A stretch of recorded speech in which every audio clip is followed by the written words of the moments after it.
Welcome back. You're watching NSE FinViz powered by CNBC TV 18. It's now time for our audience to ask their questions of the experts. I have one question related to the investment which you have discussed right now. Like you have discussed about the systematic investment plan and the mutual funds and everything. But what is your view on the real estate, investment in the real estate for our age group of 25 to 30 years age group?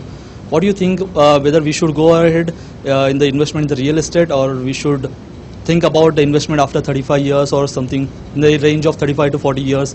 Before you get to this real estate decision, you have to go back, step back and think of what is your asset allocation, right? Real estate actually in India has been one asset class which everybody likes, like that theory that real estate and gold never go down.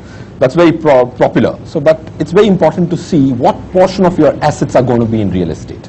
Like already mentioned, that you should never get married or like an asset beyond something you should. You should never get an emotional attachment to that.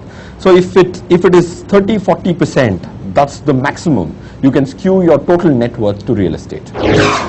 For a person fresh off the boat like me, of my age, what are the portals from where we can get basic financial knowledge? Like most of us have a technical degree or some other degree. So what are the basic portals so that in medical terms we don't end up being a victim to a quack?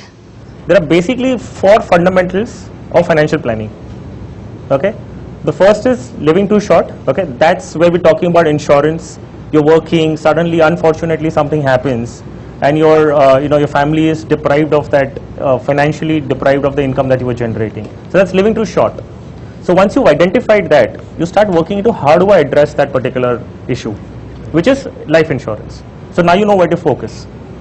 The other issue is living too long. Okay, we've lived short, so this created problem. Now living too long. If we live beyond our earning years and way beyond our means, then that's a problem. So now how do you take care of that, which is investments. So now you know that, okay, I need to address this particular issue where I need to specifically look for investments. So you'll find, I may not be able to give you names and of 10 websites that you can do that, but I'm sure you're educated enough to just search across and address that particular need. I want to know one thing, whether we should go for commodity market, because the commodity market also is a hot cake nowadays. So in the systematic plan, we should go for commodity market, or we should go for equity or debt. You should have an allocation into gold, silver or any other precious metals restricted to about 10% of your portfolio. Because gold historically has been a hedge against inflation.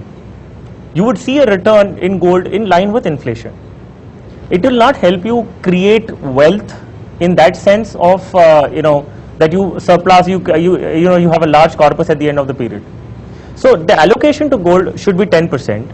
The rest can be divided between real estate, equities and debt.